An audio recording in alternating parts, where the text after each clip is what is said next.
shall be ere the set of sun. Where the place? Upon the heath. There to meet Macbeth. I come! Fair is foul, and foul is fair. Hover through fog, and filthy air.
What bloody man is that?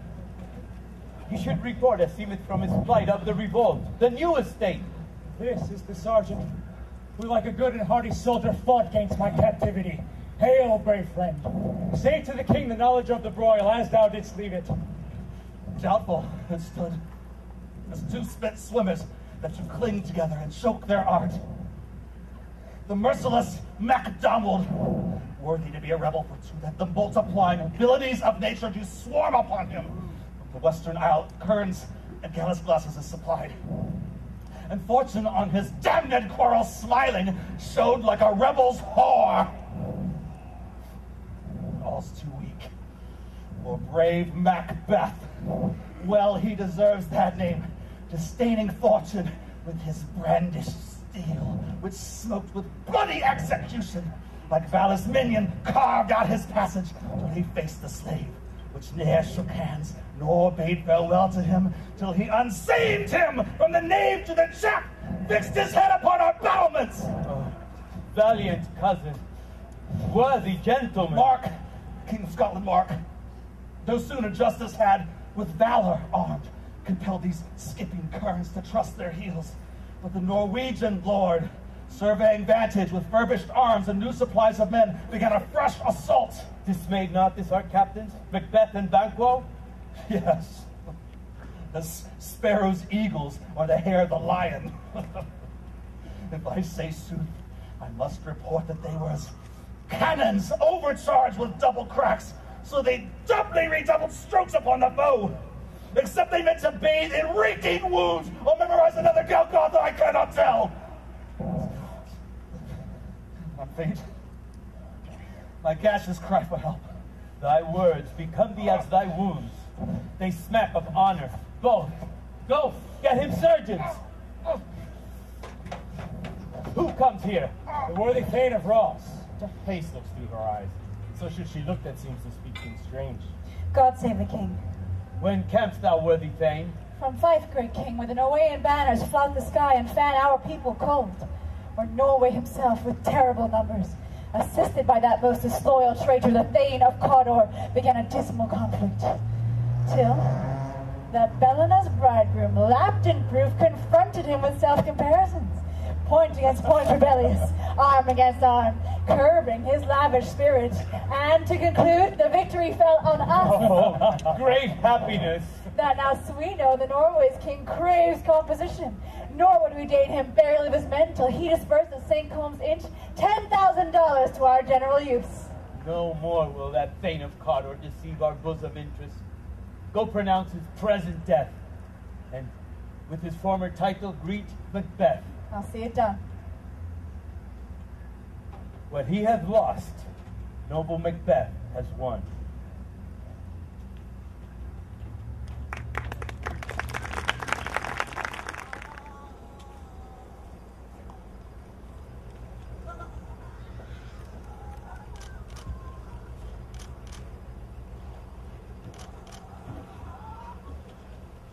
Where hast thou been, sister? King swine. Sister, where thou? A sailor's wife had chestnuts in her lap, and munched, and munched, and munched. Give me, quoth I, anoint thee which, the rump-fed Ronian cried. Her husband's to Aleppo gone, master of the tiger. But in a sieve I'll thither sailing like a rat, without a tail I'll do, and I'll do. I'll give thee a wind. Thou art kind. I another. And I myself have all the other. And the very ports they blow, all the quarters that they know in the shipman's card. I'll drain him dry as hay. Sleep shall neither night nor day hang upon his penthouse lid. He shall live a man for big. Weary senate's 9 times 9 shall he dwindle, peak, and pine. And though his bar cannot be lost, yet it shall be tempest-tossed. Look what I have. Show me, show me.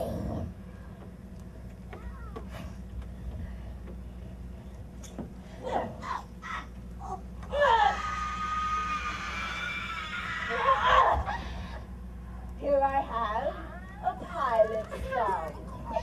Yet when homeward he did come. A drum, Macbeth don't come. Oh, dear sisters, hand in hand, hosters of the sea and land, thus do go about, thrice to nine, and thrice to nine, and thrice again, make up nine. And this I'll say,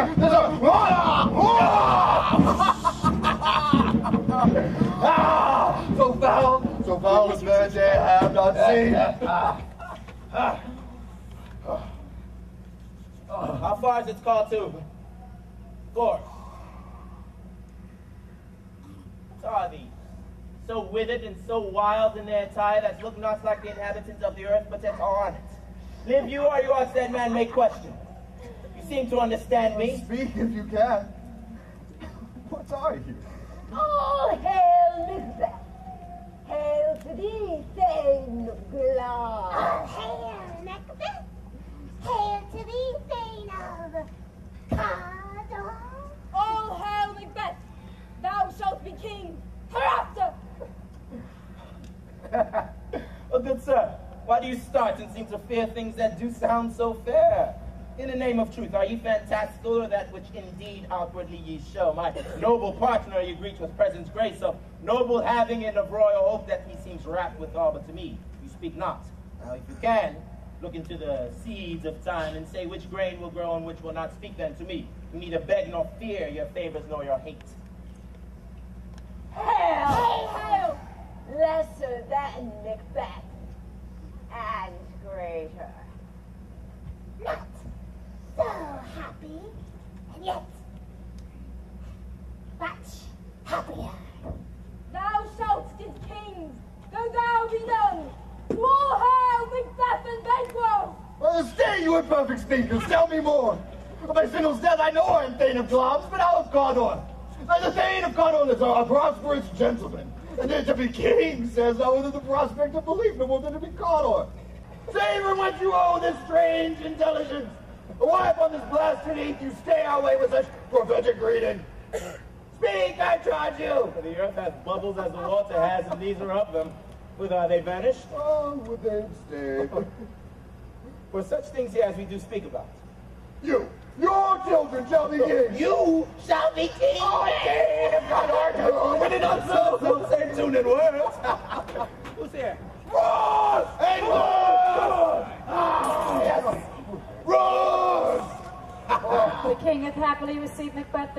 thy success, as thick as hail came post with post, and every one did bear thy praises in his kingdom's great defense, and poured them down before him. We are sent to give thee from our royal master thanks. Oh, hey. Only to herald thee into his side, not... Oh, God, no! And for an earnest of a greater honor, he bade me from him call thee Thane of Cawdor, in which edition, hail, most worthy Thane, for it is thine. What can the devil speak The true? Thane of Cawdor lives. Why do you dress me in borrowed robes? Was the Thane lives yet, but under heavy judgment bears that life which he deserves to lose. Whether he was combined with those of Norway, or did line the rebel with hidden help and vantage, or that with both he labored in his country's wreck, I know not. But treason's capital confessed and proved to have overthrown him. Arms, and Thane of Cawdor. The greatest is behind. Do you not hope your children shall be kings when those that gave the Thane of Cawdor to me promised no less to them? That trusted home might yet enkindle you into the Oh, crown beside come the now. Thane of Cawdor. But 'tis strange, and oftentimes to win us to our harm, the instruments of darkness tells us truth. Win us with honest trifles to betray us in most deepest consequence. Cousins, a word, I pray you. To truth, Sir Tor. As happy prologues to the swelling act of the imperial theme. Oh, cannot be ill. Cannot be good. If ill, why have they given me earnest of success, commencing in a truth? I am Thane of Cawdor. If good, why do I yield to that suggestion whose horrid image doth unfix my hair, make my seated heart knock at my ribs against the use of nature? My present fears are less than horrible imaginings. My thought, whose murder yet is but fantastical, shakes so my single state of man that function is smothered in surmise. Nothing is but what is not. Look how our partners wrap. If chance will have me king, why chance may crown me, without my stir. New horrors come upon them like our strange garments, cleave not to their mold, but with the aid of use. Come what come may. Time and the hour runs through the roughest day. Worthy Macbeth, we stay upon your leisure. Give me your pardon. My dull brain was wrought with things forgotten. Kind gentlemen, your pains are registered where every day I may turn the leaf to read them. Let us toward the king. Think on what hath chanced, and upon what time, the interim having waited, let us speak our free hearts each to other. Very gladly. To one another. Come, friends.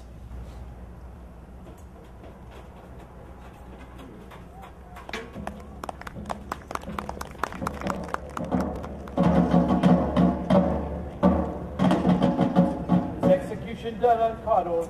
Are not those in commission yet returned? Not yet come back. But I spoke with one that saw him die, who did report that very frankly he confessed his treasons, implored your highness' pardon, and set forth a deep repentance. Nothing in his life became him like believing it. He died as one that had been studied in his death to throw away the dearest thing he owed, as to a careless trifle. There's no art to finding the mind's construction in the face. He was a gentleman on whom I built an absolute trust. Oh, worthiest cousin! The sin of my ingratitude even now is heavy on me. Thou art so far before that swiftest wing of recompense is slow to overtake thee.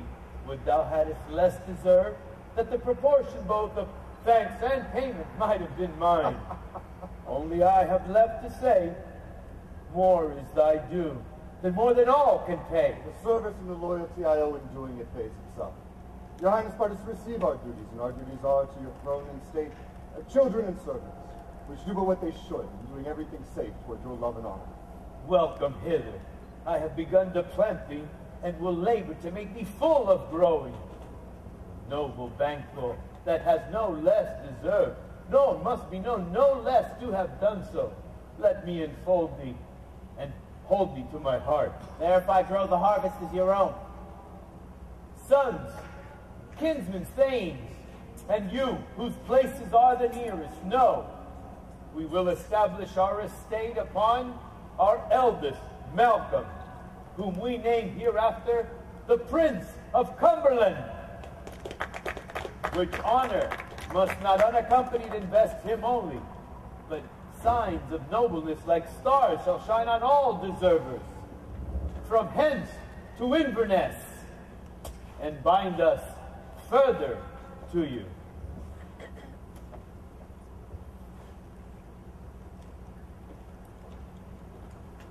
The rest is labor, which is not used for you.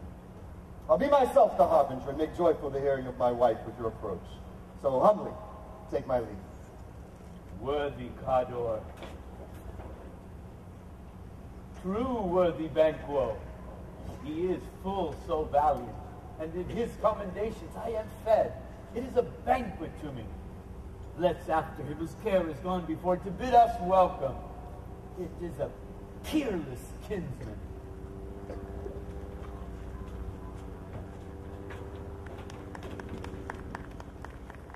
They met me in the day of success, and I have learned by the perfectest report they have more in them than mortal knowledge. When I burned in desire to question them further, they made themselves air, into which they vanished.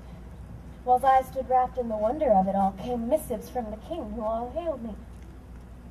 Thane of Cador, by which title before the weird sisters saluted me and referred me to the coming on of time with, Hail, king that shalt be!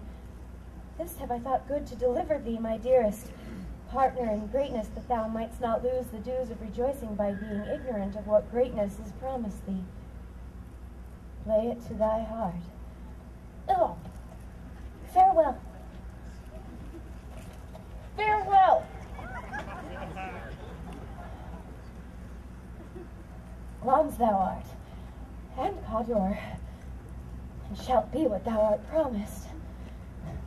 Yet do I fear thy nature, 'tis too full of the milk of human kindness to catch the nearest way. Thou wouldst be great, art not without ambition, but without the illness should attend it. What thou wouldst highly, that wouldst thou holily, wouldst not play false, and yet wouldst wrongly win. Thou still have, great Glons, that which cries, thus thou must do if thou have it, and that which rather thou dost fear to do than wishest should be undone. Hie thee hither, that I may pour my spirits in thine ear and chastise with the valor of my tongue all that impedes thee from the golden round which fate and metaphysical age doth seem to have crowned thee withal.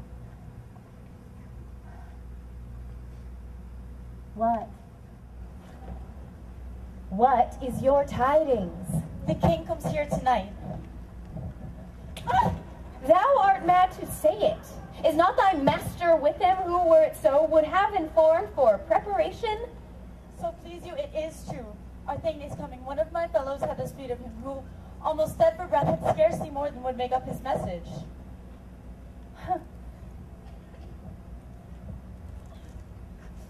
Give him tending, he brings great news. The raven himself is horse that croaks the fatal entrance of Duncan under my battlements. Come, you spirits that tend on mortal thoughts, unsex me now, and fill me from the crown to the toe top full of direst cruelty. Make thick my blood, and stop up the access and passage to remorse, that no compunctious visitings of nature shake my fell purpose, nor keep peace between the effect and it. Oh, come to my woman's breasts, and take my milk for gall, you murdering ministers, wherever in your sightless substances you wait on nature's mischief. Oh, come, thick night, and pall thee in the dunnest smoke of hell, that my keen knife see not the wound it makes, nor heaven peep through the blanket of the dark to cry, hold, hold, hold!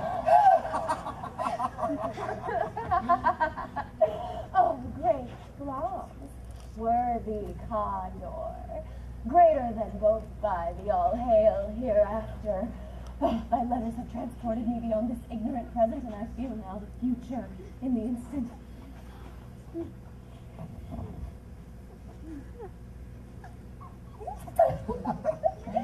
My dearest love, Duncan comes here tonight. And when goes hence? Tomorrow, as he promised. Oh, never shall the sun that morrow see. Your face, my thing, is as a bookworm and may read strange matters. To beguile the time, look like the time. Bear welcome in your hand, your eye, your tongue. Look like the innocent flower, but be the serpent under it.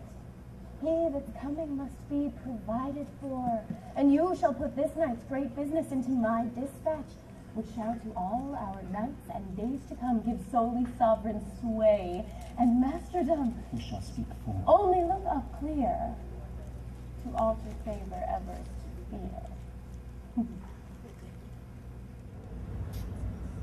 Leave all the rest to me.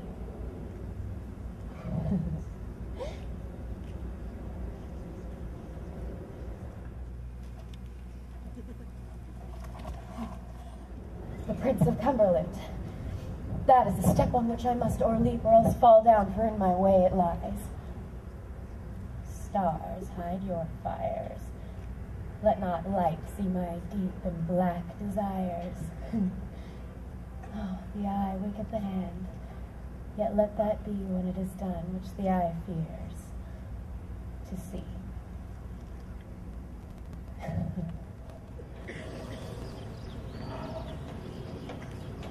This castle hath a pleasant seat. The air nimbly and sweetly recommends itself unto our gentle senses.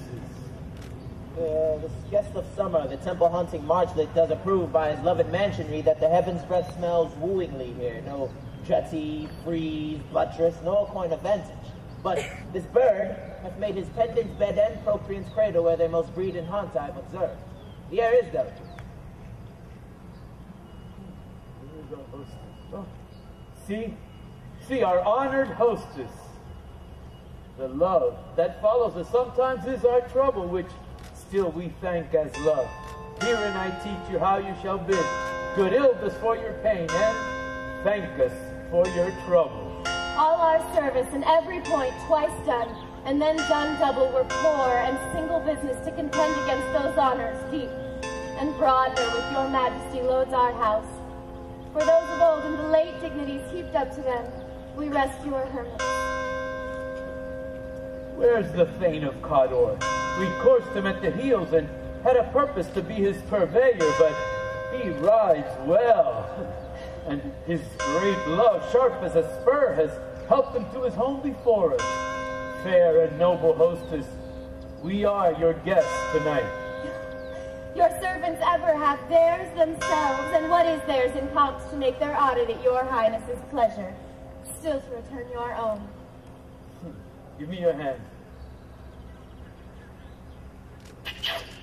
Conduct me to mine host. We love him highly and shall continue our graces towards him. By your leave, hostess.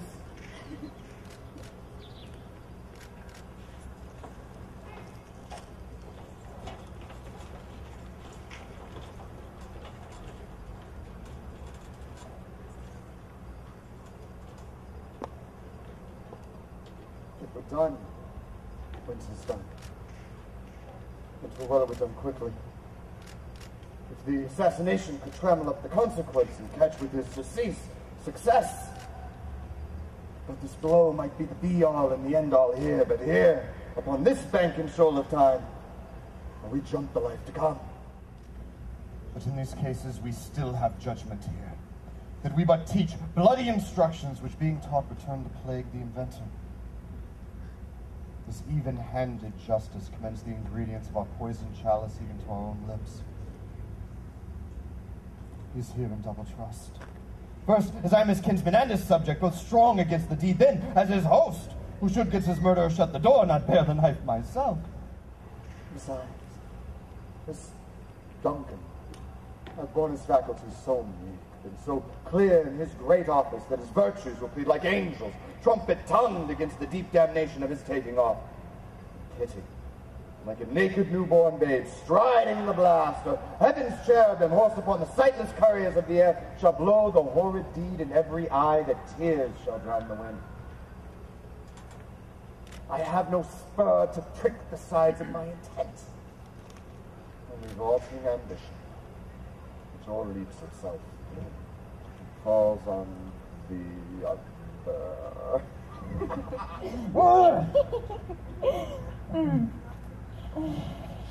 How now, witness? Oh, he has almost supped. Have you asked for me?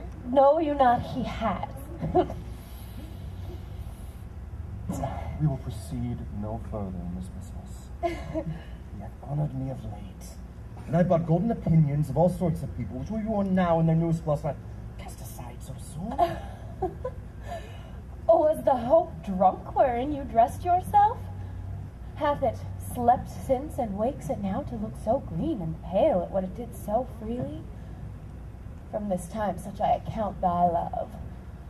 Art thou afeard to be the same in thine own act and valor as thou art in desire? Wouldst thou have that which thou esteem'st the ornament of life, and live a coward in thine own esteem, letting I dare not wait upon I would, like the poor cat in the adage? Peace. I dare do all that does become a man. Who dares more is none. Oh, what beast was it then that made you break this enterprise to me? When you durst do it, then you were a man. And to be more than what you were, you would be so much more the man. Nor time nor place did then adhere, yet you would make both. They have made themselves, and that their fitness now does unmake you. I have given suck, and know how tender 'tis to love the babe that milks me. I would, while he was smiling in my face, have plucked my nipple from his boneless gums and dashed the brains out, had I so sworn as you have done to this. We should fail. We fail. But screw your courage to the sticking place, and will not fail. When Duncan is asleep, whereto the rather shall his day's hard journey soundly invite him, his two chamberlains will I with wine and wassail so convince that memory, the warder of the brain, shall be a fume, and the receipt of reason a limbic only. When in a swinish sleep their drenched natures lie as in a death, what cannot you and I perform upon the unguarded Duncan? What not put upon his spongy officers who shall bear the guilt of our great quell? Bring forth men, children only. For thy undaunted mettle should compose nothing but males.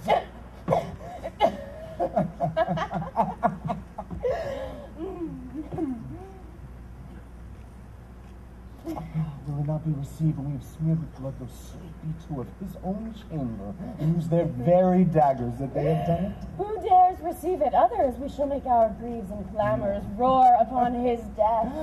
I am settled. Bend up each corporal agent to this terrible feat. Away, and mark the time with barest charge. For space must hide what the false heart doth know.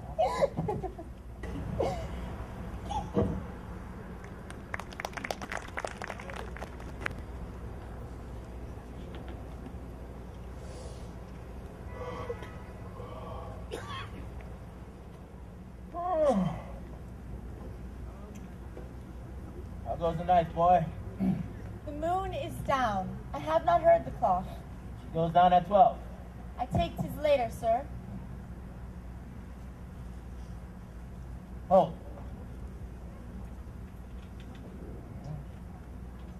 Take my sword. Oh, there's husbandry in heaven. The candles are all out. I'll take thee, that's too. A heavy summons lies like lead upon me, and yet I would not sleep. Oh, merciful powers, restrain in me the cursed thoughts that nature gives way to in repose. Give my sword. Who's there? A friend. Oh. But, sir, not yet at rest. The king's abed. He hath been an unusual pleasure, and sent forth great largesse to your officers. This Diamond, he greets your wife withal by the name of most kind hostess. Being unprepared, our will became the servant to defect, which else should free of wrong. All's well. I dreamt last night of the three weird sisters. To you they have showed some truth. I think not of them. Yet, when we can entreat an hour to serve, we would spend it in some words upon that business, if you would grant the time. At your kindest leisure. You shall cleave to my consent when 'tis. Shall make honor for you. so I lose none in seeking to augment it, but still keep my bosom franchised and allegiance clear. Shall be counted. Good repose the while. Thanks, sir. The likes to you.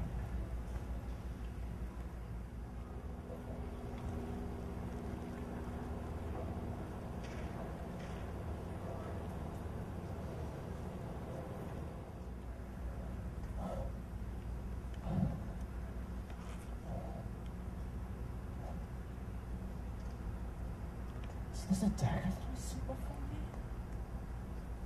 The handle towards my hand? Oh, come, let me clutch thee. I have thee not, and yet I see thee still. Art thou not fatal vision, sensible to feeling as to sight? Art thou but a dagger of the mind, a false creation proceeding from the heat oppressive brain? I see thee still, in form as palpable as this which now I draw. Thou marshallest me the way that I was going, and such an instrument I was to use. Mine eyes have made the fools of the other senses. I was worth all the rest. I see thee still, and on thy blade indulgent gouts of blood, which was not so before. There's no such thing. There's no such thing. There's no such thing. It's a bloody business which informs thus to mine eyes. Now the one half world nature seems to have, and wicked dreams abuse the curtained sleep. Witchcraft celebrates pale Hecate's offering, and withered murder, alarmed by a sentinel the wolf whose howls his watch. Thus, with his stealthy pace, with Tarquin's ravishing strides, towards his design moves like a ghost. O thou sure and firm set earth, hear not my steps which way they walk. Fear the very stones prate of my whereabouts, and take the present horror from the time which now suits with it.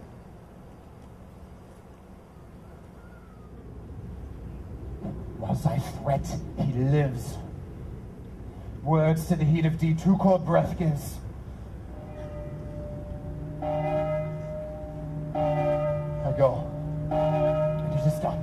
The bell invites me. Hear it not, Duncan. It is a knell that summons thee. To heaven or to hell.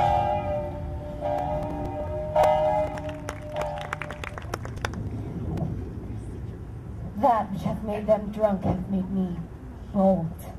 But what hath quenched them hath given me fire. Hark! Peace! Oh, it was the owl that shrieked, that fatal bellman that gives the sternest good night. He's about it. Doors are open, and the surfeited grooms do mock their charge with snores. I've drugged their possets, that death and nature do contend about them whether they live or die. Who's there? What's up? Alack, I'm afraid they have awaked, and 'tis not done. The attempt and not the deed confounds us. Hark! Oh, I laid their daggers ready, he could not miss them. Oh, had he not resembled my father as he slept, I had done it. My husband. I've done the deed. Did I not hear a noise? I heard the owl scream and the crickets cry. Did you not speak? When? Now. As I descended? I. Who lies in the second chamber? Wallowing. Oh, this is a sorry sight. Foolish thought to say a sorry sight. Those women did laugh in his sleep. One cried murder, but they did wake each other. I stood and heard them. But they did say their prayers and address them again to sleep. There are two lodged together. One cried, God bless us, and amen the other. They had seen me with these hangman's hands. Listening their fear, I could not say amen when they did say God bless us. Consider it not so deeply. But wherefore could I not pronounce amen? I had most need of blessing, and amen stuck in my throat. These deeds must not be thought after these ways, so it will make us mad. I thought I heard a voice cry, sleep no more. Macbeth does murder sleep. The innocent sleep, sleep that eats up the raveled sleeve of care. So labor's bath, balm of her mind's great nature's second course, chief nourisher of life. What do you mean? Still it cried, sleep no more, to all the house. Macbeth dismurder, sleep. Therefore clowns shall sleep no more, Cawdor shall sleep no. Who was it that thus cried? Why, worthy Thane, you do unbend your noble strength to think so brain sickly of things. Go, get you some water and wash this filthy witness from your hand. Why did you bring these daggers from the place? They must lie there. Go carry them and smear the sleepy grooms with blood. I'll go no more. I must think on what I have done. Look on it again, I dare not. Infirm of purpose, give me the daggers. The sleeping and the dead are but as pictures. 'Tis the eye of childhood that fears a painted devil. If he do bleed, I'll gild the faces of the grooms withal, for it must seem their guilt. What is that knocking? Who is it with me when every noise appalls me? What hands are here? Pluck out mine eyes. Will all great Neptune's ocean wash clean this blood from my hands? No. This my hand will rather the multitudinous seas incarnadine, making the green one red.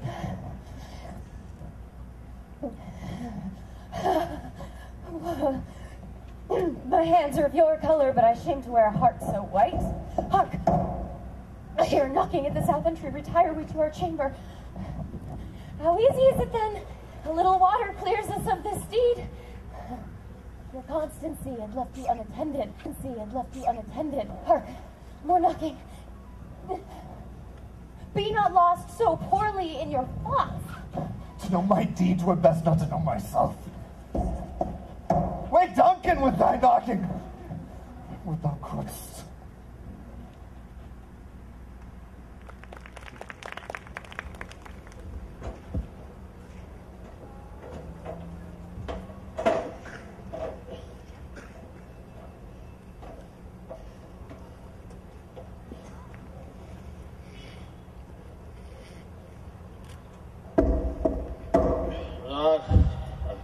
Is a knocking indeed. If a man were porter of Helgate, he should have old churning the key.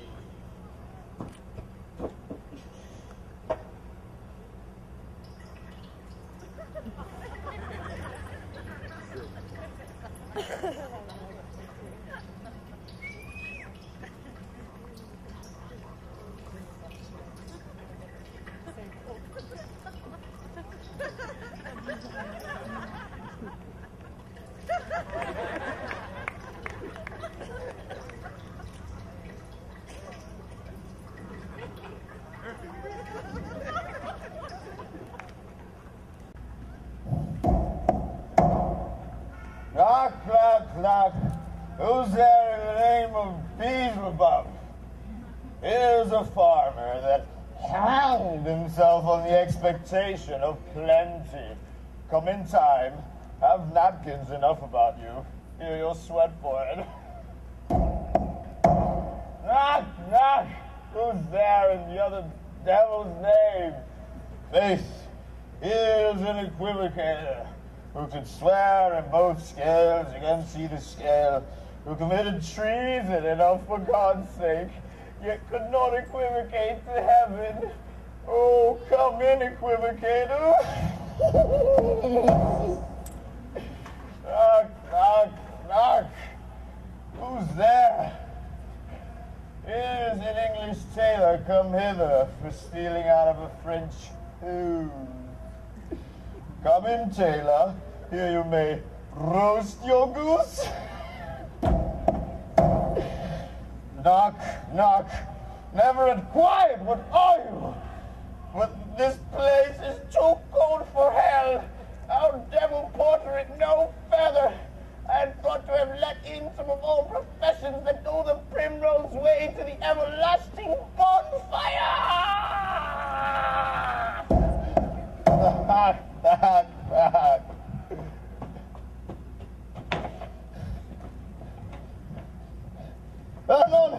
Anon, I pray you.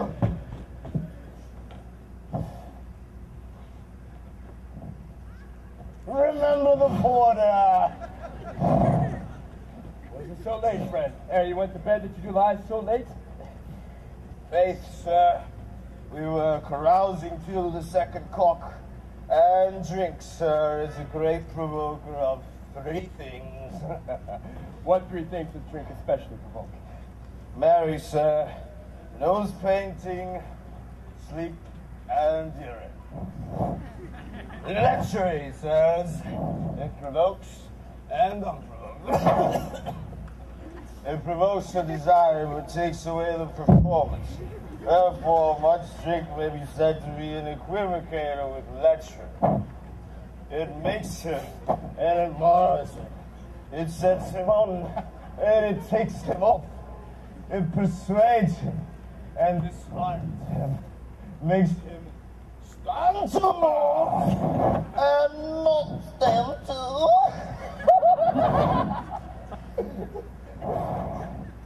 In conclusion, equivocates him in his sleep, and giving him the lie leaves him. I believe drink gave thee the lie last night. That it did, sir, in the very throat on me. But I requited him for his lie, and I think being too strong for him. Oh, he took up my legs sometime. Yet I made a shift to cast him. Is my master stirring? Knock you guys awake. Here he comes. Good morning, noble sir. Tomorrow, both? Is the king stirring, worthy fame? Not yet. He did command me to call timely on him. I have almost slipped the hour. I'll bring you to it. I know this is a joyful trouble to you, but yet, this one. The labor we delight in physics pain. This is the door. I'll make so bold to call. It is my limited service. Goes the king hence today? He does. He did appoint so. The night has been unruly where we lay. Our chimneys were blown down, and as they say, lamentings heard in the air. Indeed. Strange screams of death, prophesizing with accents terrible of dire combustion and confused events. Yes, some say the earth was feverish and did shake. 'Twas a rough night. My young remembrance cannot parallel a fellow to it. Oh, horror! Tongue no heart cannot conceive nor name thee. What is it? Confusion hath made his masterpiece. Most sacrilegious murder hath broke up the Lord's anointed temple, and stole thence the life of the pilgrim. What did you say, the life? Mean you his majesty? Approach the chamber, and destroy your sight with a new gorgon. Do not bid me speak. See, then speak yourself. Awake. Awake!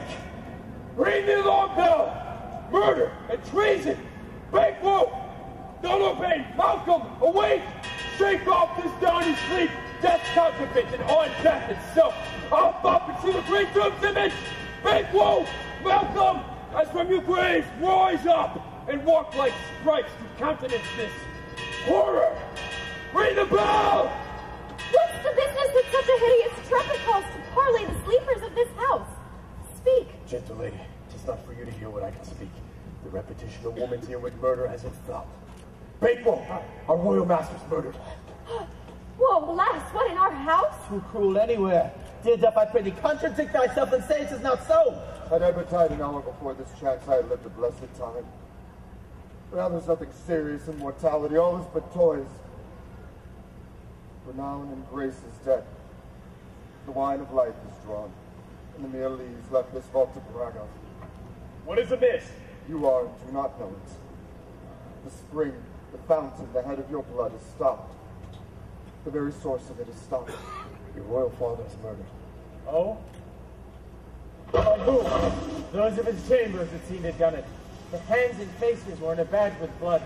So were their daggers which unwiped he found upon their pillows. They stared and were distracted. No man's life was to be trusted with them. Yet I do repent me of my fury that I did kill them. Wherefore did you so? Who can be wise, amazed, temperate, and furious, loyal and neutral in a moment? No man. The expedition my violent love outran the pause for reason. Here they, Duncan. The silver skin laced with his golden blood, and his gashed stabs looked like a breach in nature for ruin's wasteful entrance. They're the murderers.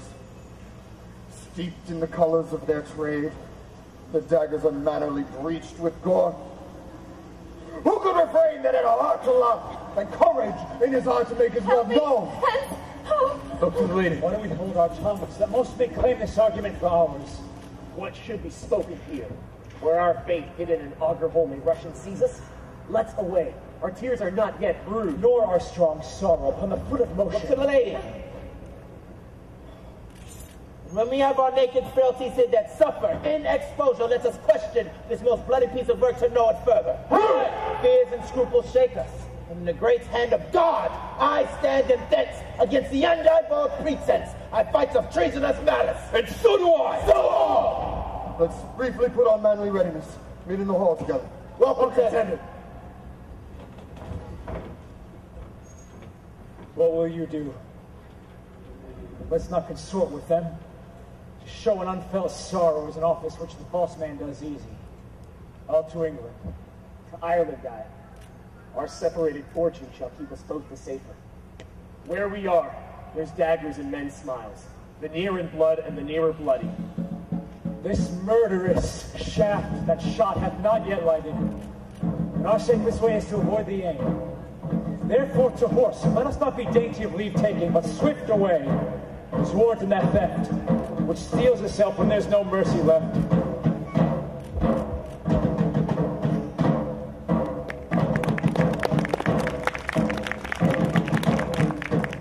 Horses, a thing most strange and certain.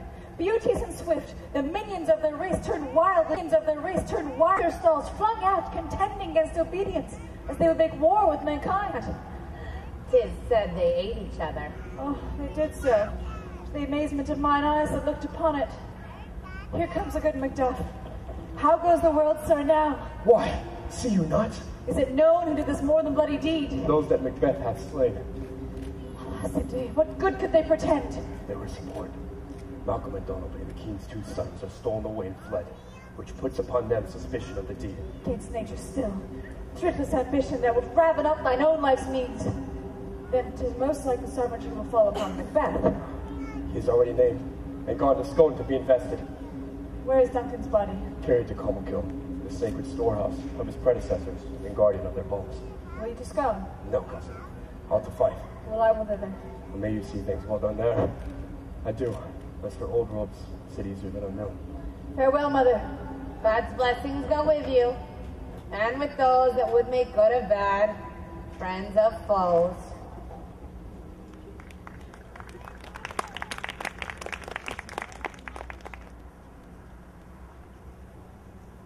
How hast it now? King, Cawdor, Glamis, all. As the weird women promised, and I fear thou playedst most foully for it. Yet it was said that it should not stand in thy posterity, but that myself should be the root and father of many kings. Now, if there comes truth from them as upon thee, Macbeth, their speeches shine. Why, by the verities on thee made good, may they not be my oracles as well, and set me up in hope. Tush. No more. It was our chief guest. If he had been forgotten, it had been as a gap in our great feast, and all thing unbecoming. Tonight we'll hold a solemn supper, sir, and I'll request your presence. Well, let your highness command upon me, to the which my duties are with the most indissoluble tie forever knit. Ride you this afternoon? Aye, my good lord. We all should have desired your good advice, which some but go grave and prosperous in this day's council. But we'll take tomorrow. As far you ride? As far as will fill up the time twixt this and supper. Go not my horse the better. I must become a borrower of the night for a dark hour. Fail not our feast. My lord, I will not. We hear our bloody cousins are bestowed in England and in Ireland, not confessing their cruel parasite, filling their ears with strange invention. But of that tomorrow. We shall have cause of stage craving us jointly. I eat a horse, adieu till you return again at night. Your slayance with you. Aye, my good lord. Our time does call upon us. I wish your horses swift and sure of foot, and so I do commend you to their backs. Farewell.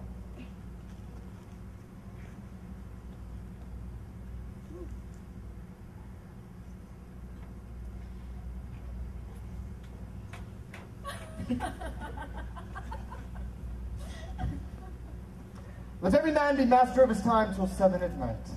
To make society the sweeter welcome, we will keep ourselves till supper time alone. Well then, God be with you.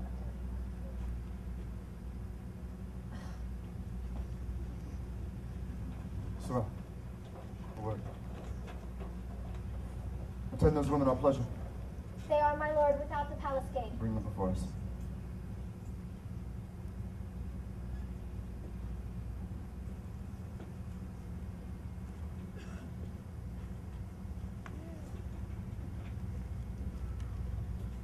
To be thus is nothing, but to be safely thus.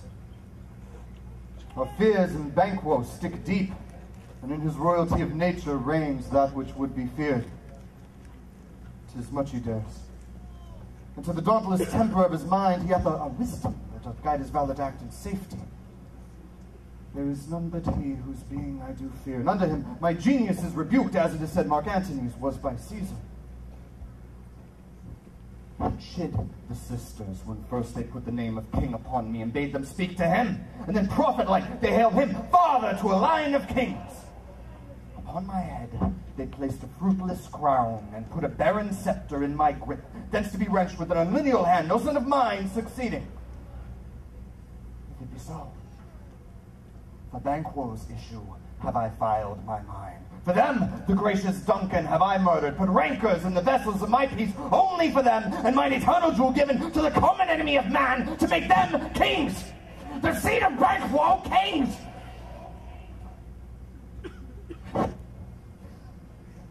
Rather than so, come fate into the list, champion me to the utterance. Now go to the door and stay till we call.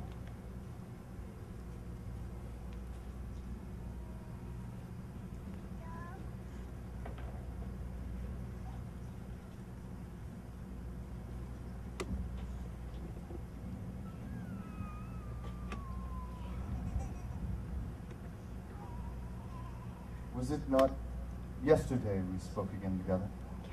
It was. So please, your highness. Well then, have you considered of our former speeches? Know that it was he that in times past held you so under fortune, which you had thought had been our innocent self. This I made good to you in our last conference, passed in probation with you, how you were borne in hand, how crossed, the instruments, who wrought with them, and all things else that might to half a soul and to a notion crazed say, thus did Banquo. You have made it known to us. I did so, and went further, which is now our point of second meeting. Do you find your patience so predominant in your nature that you can let this go? Are you so gospeled as to pray for this good man and for his issue, whose heavy hand hath bowed you to the grave and beggared yours forever? We are women. We are women. In the catalogue you go for men. As hounds and greyhounds, mongrels, spaniels, curs, choughs, water rugs, and demi-wolves are all clept by the name of dog. The valued file distinguishes the swift, the slow, the subtle, the housekeeper, the hunter, each according to the gifts which bounteous nature hath in him closed, receiving particular addition from the bill that writes them all alike. And so is it with men. Now, if you have a station in the file, not in the worst rank of manhood, say it, and I will put that business in your bosom whose execution takes your enemy off, grapples you to the heart and love of us, who are our health but sickly in his life, which in his death were perfect. I am one, my liege, whom the vile blows and buffets of the world have so incensed that I am reckless what I do to spite the world. And I another, so wearied with disasters, tugged by fortune, that I set my lie upon any chance to mend it, or be rid of it. Both of you know Banquo was your enemy. True, my lord. So is he mine.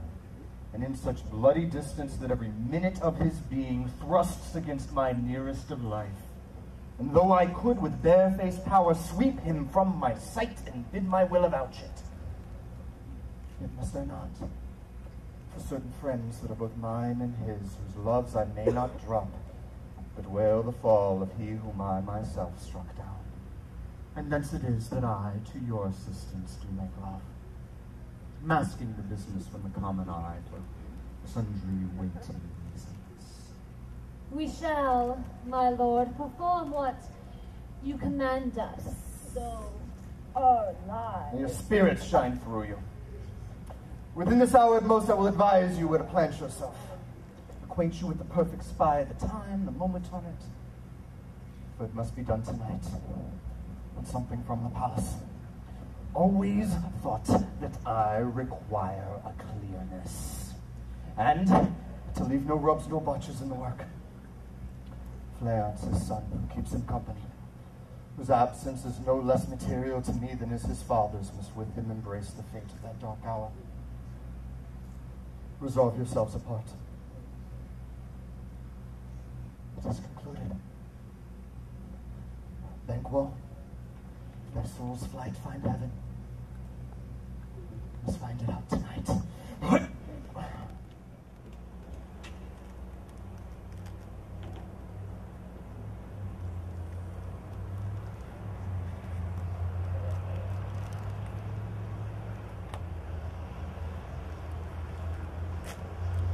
Is Banquo gone from court?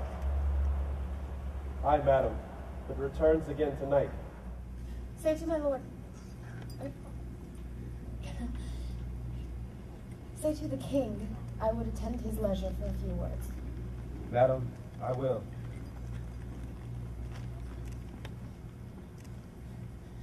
Not sad, all spent.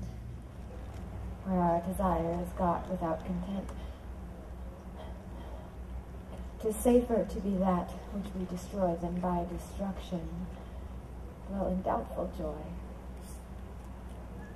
How now, my lord? Why do you keep alone? Sorriest fancies your companions making, using those thoughts that should indeed have died with them they think on. Things without all remedy should be without regard. What's done is done. We've scorched the snake, not killed it. She'll close and be yourself again, whilst awful malice remains in danger of her former kind. Let the frame of things destroyed, both the worlds suffer, ere we will eat our meal in fear. Sleep in the affliction of these terrible dreams that shake us nightly.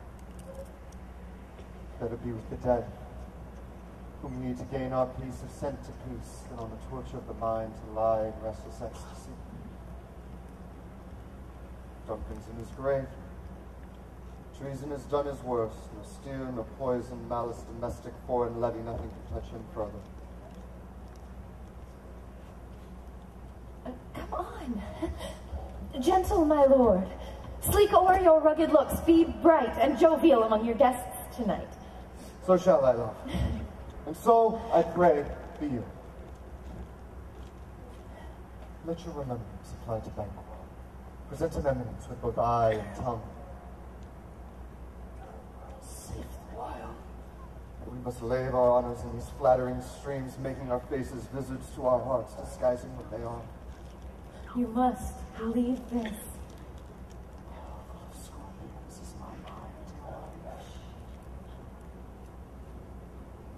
Thou knowest that Banquo in his fleance lives. But in them nature's copies not etern. Well, there's comfort yet! They are assailable. Then be thou jocund. Ere the bat hath flown his cloistered flight, there shall be done a deed of dreadful notes. What's to be done? Oh, be innocent of the knowledge, dearest Chuck, till thou applaud the deed. Come, silly knight. Scoff up the tender eye of pitiful day, and with thy bloody and invisible hand cancel into pieces that great bond which keeps you down. Light thickens, and the crow makes wing to the rooky wood. The things of day begin to droop and drowse, while night's black agents to their praise do rouse. With a marvelous at my words, but hold thee still! Things bad begun. make strong themselves by ill. So, prithee, go with me.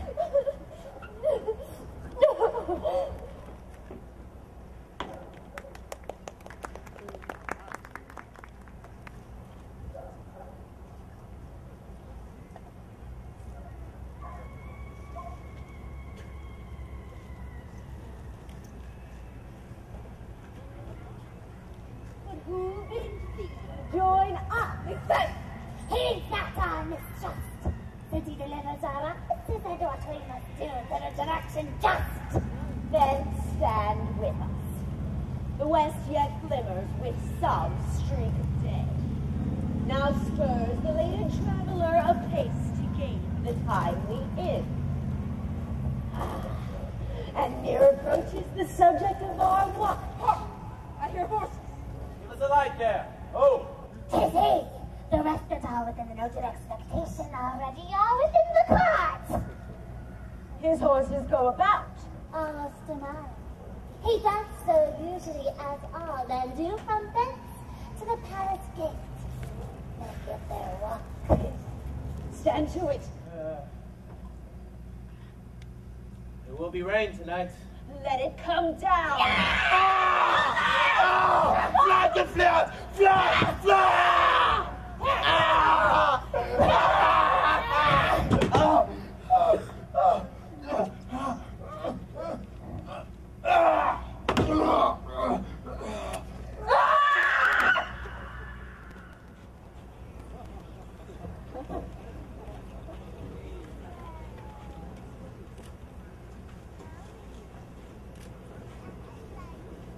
You know you're under grace. Sit down. At first and last, the hearty welcome. Next to your majesty. I'll self-play the humble host and mingle with society. Our hostess keeps her state, but at best time we will require her welcome. Pronounce it for me, sir, to all our friends, for my heart speaks. They are welcome.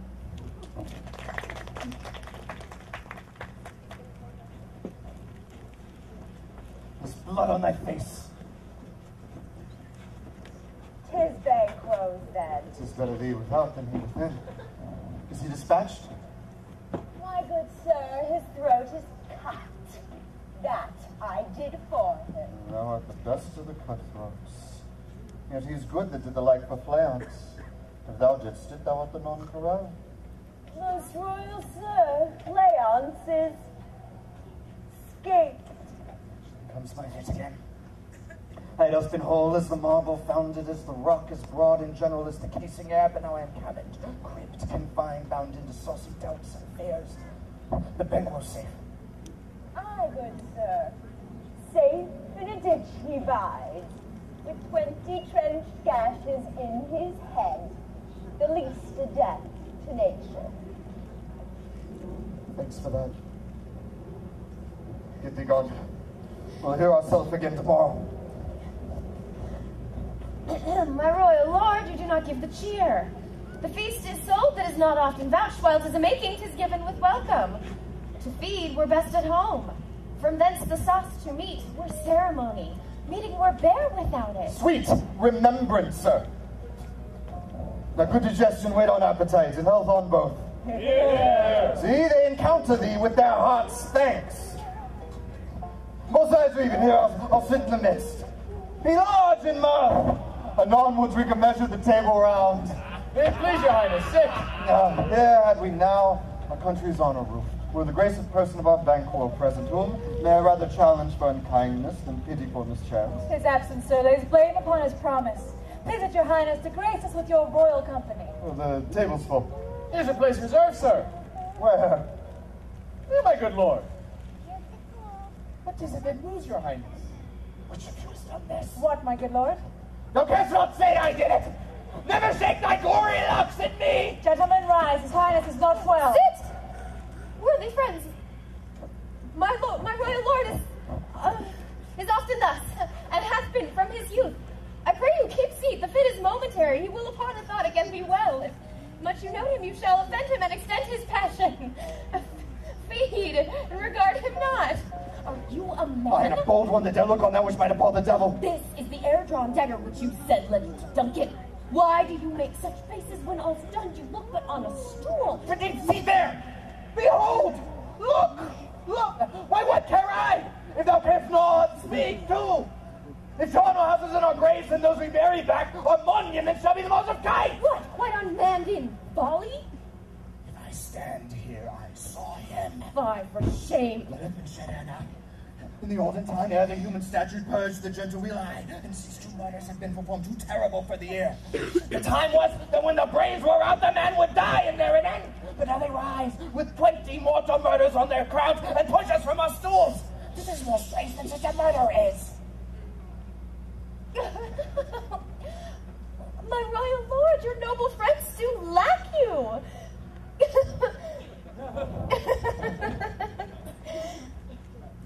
I do forget. Do not muse at me, worthy friends. I have a strange infirmity, which is nothing to those that know me. Then I'll sit down. Give me some wine. Fill full. I drink to the general joy of the whole table, and to our dear friend Banquo, whom we miss. Would he were here. To him, and all we thirst, and all to all. To Banquo! Avaunt! And quit my sight! Let the earth hide thee! Thy bones are marrowless, thy blood is cold, thou hast no speculation in those eyes which thou dost glare with! Think of this, good peers, but as a thing of custom 'tis no other, only it spoils the pleasure of the time. When man dare, I dare. Approach thou like the rugged Russian bear, the armed rhinoceros, or the harkened tiger. Take any shape but that, and my firm nerves will never tremble, or be alive again, and tempt me to the desert with thy sword. If trembling I inhabit it, protest me the baby of a girl. Heads, horrible shadow! I real mockery, heads!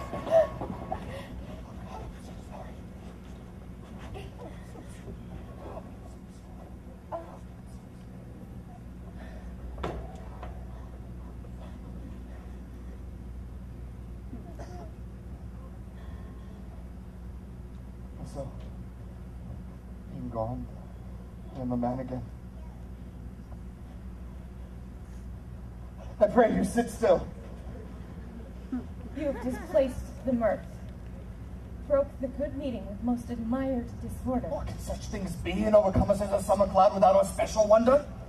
You make me strange, even to the disposition that I owe, and I think your eyes can behold such sights that keeps a natural ruby of your cheeks when mine is blanched with fear. What sights, my lord? I pray you speak not. He grows worse and worse. Question enrages him. At once, good night. Stand not upon the order of your going, but go. At once. Good night. Better health attend his majesty. A kind good night to all.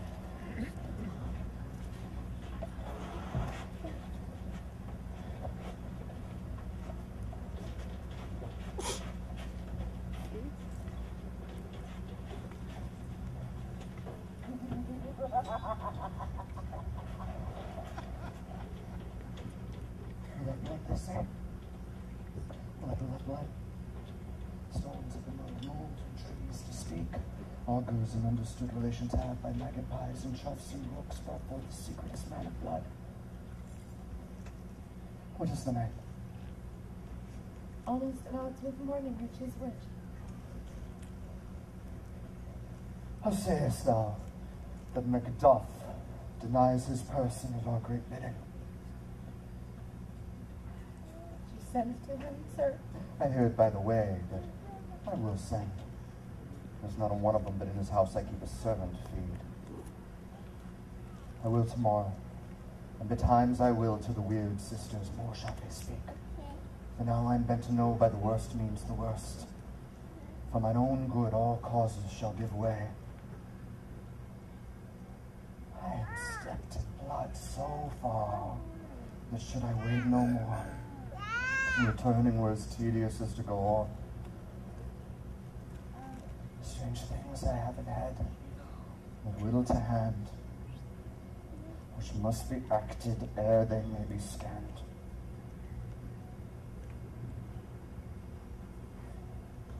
You lack the season of all natures. sleep. Come. Go to sleep. Thy strange and self-abuse is but the initiate here that wants hard use. We are yet but young indeed.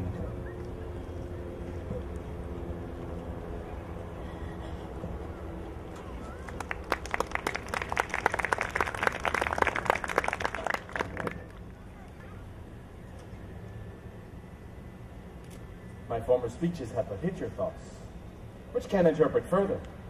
Only I say things have been strangely born. The gracious Duncan was pitied of Macbeth, marry he was dead.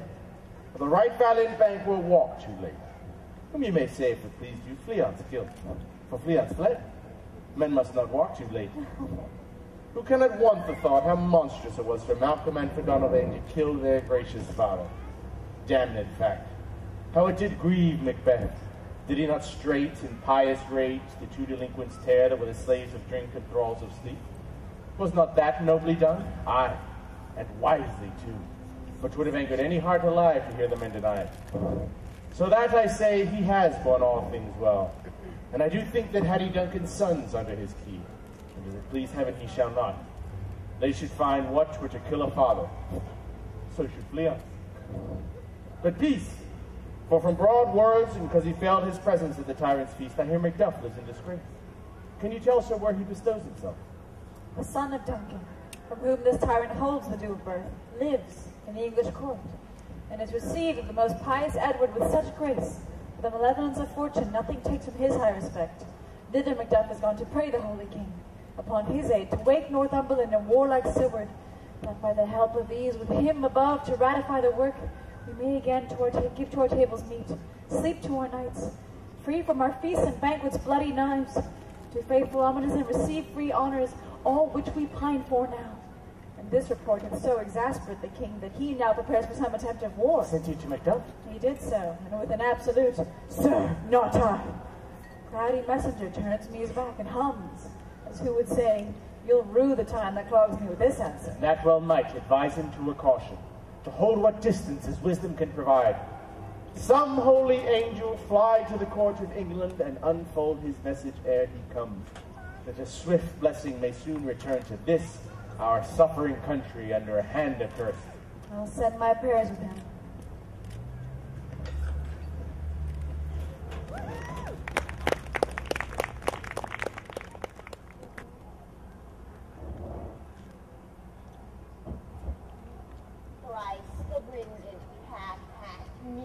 Threats and once the hedge big wide.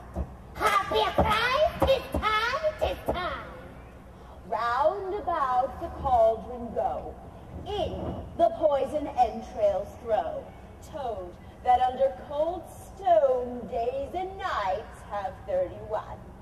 Sweltered venom sleeping got, boil thou first in charmed pot. Double, double toil and trouble, fire burn and cauldron rubble. Fillet of a fancy, in the cauldron boil and bake.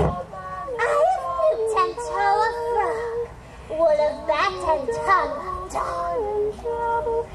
Adder's stalk and blind worm sting, lizard leg and owlet wing. For charm of powerful trouble, like a hell broth boil and bubble. Double toil and trouble, fire burn and cauldron bubble. Scale of dragon, tooth of wolf, witch's mummy, mind gulf of the ravens, salt sea shark, root of hemlock, dig in the dark, liver of blaspheming Jew, roll of goats and slits of you, slivered in the moon's eclipse, nose of Turk and Tartar's hips, finger of the strangled babe, ditch delivered by a drab, make the gruel thick and slab, add thereto a tiger's children, for the ingredients of our cauldron. Double toil and trouble, fire burn and cauldron bubble. Cool it with a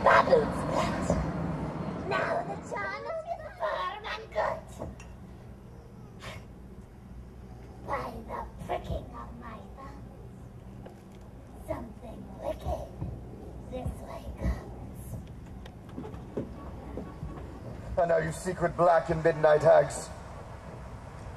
What is it you do? A deed without a name. I conjure you. By that which you profess, however you come to know it, answer me. Answer me to what I ask you.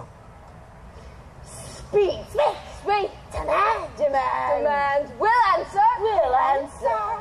Say if thou'st rather hear it from our mouths or from that of our masters. Call him. Let me see him. Pour in sow's blood that hath in her 9 farrow. Grease that sweatin' from murderer's gibbet. Throw into the flame. Come high or low, thyself and office deftly show.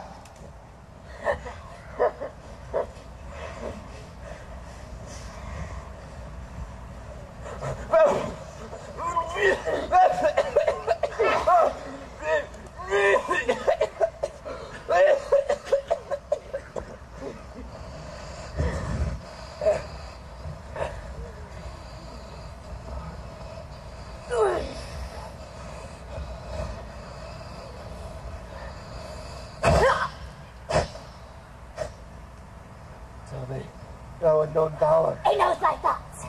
Hear its words, but say thou not.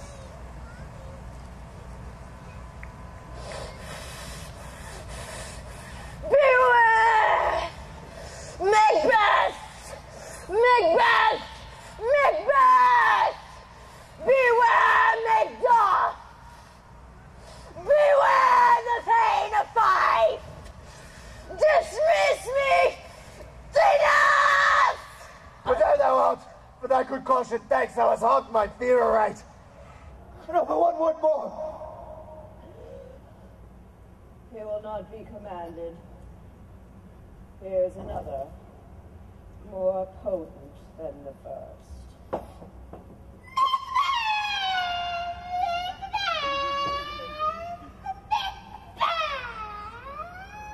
With me as I hear thee. Be bloody, bold and resolute. Laugh to scorn the power of man. For none of woman born shall harm Macbeth.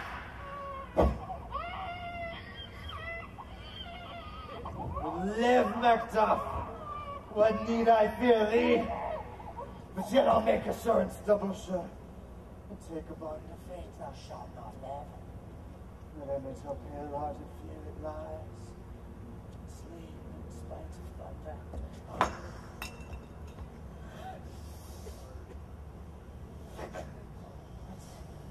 What's this? That rises like the issue of a king. Wears upon its baby brow the round top of suffering. Listen, but speak not to it. Be lie nettled, proud, and take no care. Who shakes, who threats, or what conspires are? Macbeth shall never vanquish me, until great Burnham Wood, to high Dunsinane Hill, shall come against him. That shall never be! Who can impress the forest? Bid the tree unfix its earthbound root. Sweet Bartiman's good. But yet my heart throbs to know one thing. Tell me, if your art can tell so much, shall Banquo's issue ever reign in this kingdom? Seek to know no more. I will be satisfied! Deny me this, and an eternal curse fall upon you! Let me know.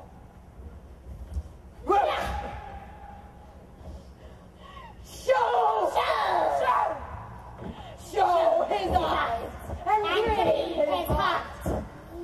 Come like shadows, so depart. Oh, true life, the spirit of Banquo. Down! The other gold-bound brow is like the first. The third is like the former. Filthy hags, why do you show me this? A fourth? Start, eyes! What, will the line stretch out to the crack of doom? Another yet? The seventh? And now the eighth appears, which bears a glass which shows me many more, some of whom do balls trouble scepters carry. Now I see 'tis true. The blood-bolted Banquo smiles upon me and points at them for his. What?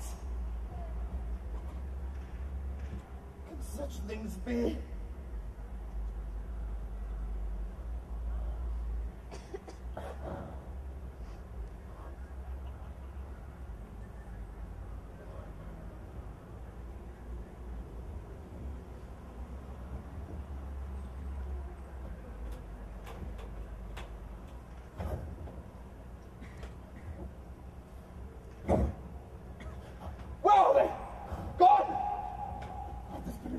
I cursed within the calendar. What's your grace's will? Slay the weird sisters. No, my lord. Can they not buy you? No, indeed, my lord.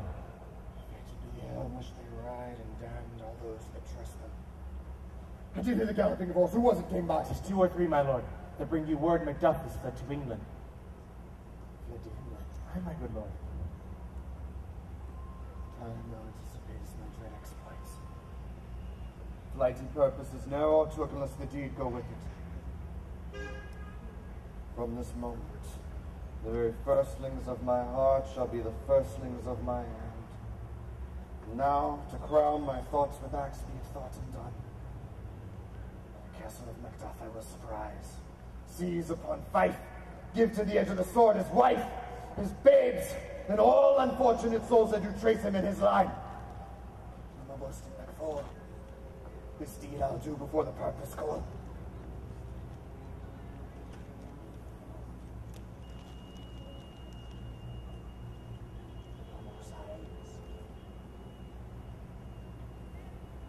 Where are these gentlemen? Come, bring me where they are!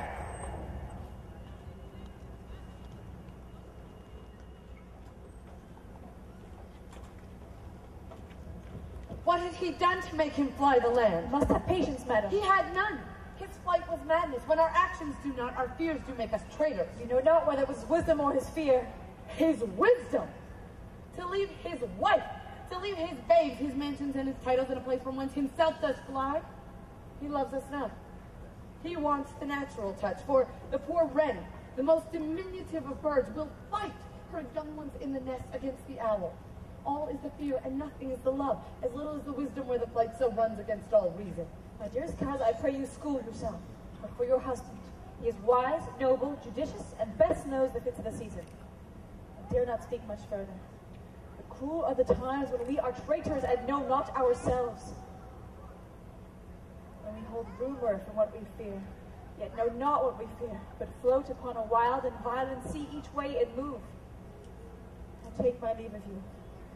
Shall not be long, but I'll be here again. Things at their worst shall cease, or else climb up to what they were before. My pretty cousin, blessings upon you. Fathered he is, and yet he is fatherless. I am so much a fool. Should I stay longer, it would be my disgrace and your discomfort. I take my leave of you at once. Sirrah, your father is dead. And what will you do now? How will you live? As birds do, Mother. What, with worms and flies? With what I get, I mean, and so do they. Poor bird. Dost never fear the net nor line, the pitfall nor the gin. Why should I, Mother? Poor birds they're not set for. My father is not dead for all you're saying. Yes, he is dead. How wilt thou do for a father? Nay, how will you do for husband? Why, I can buy me 20 at any market. Then you'll buy him to sell again. Thou speakest with all thy wit, and yet it faces wit enough for thee.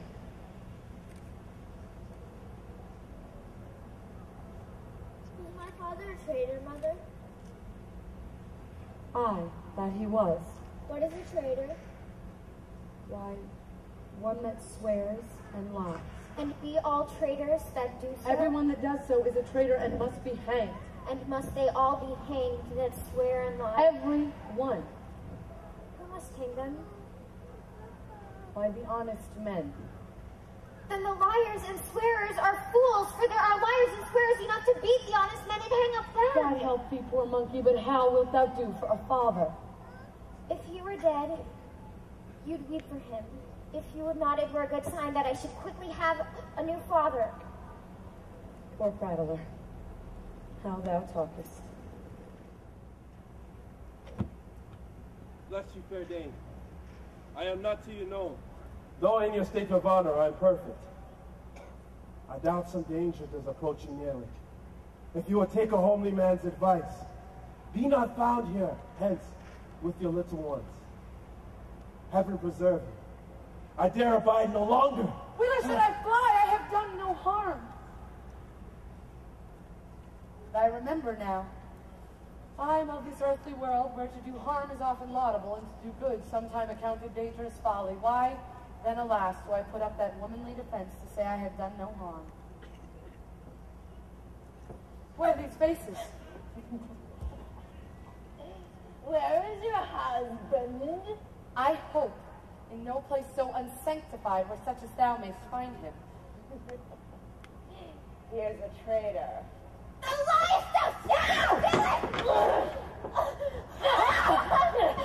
What, you egg, young fry of treachery?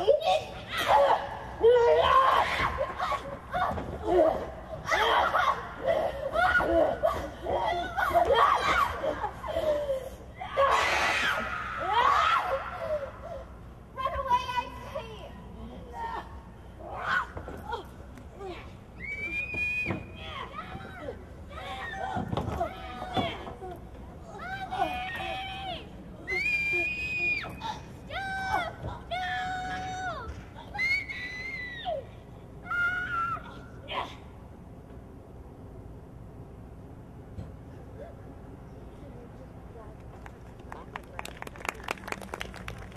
Let us seek out some desolate shade, and there weep our sad bosoms empty.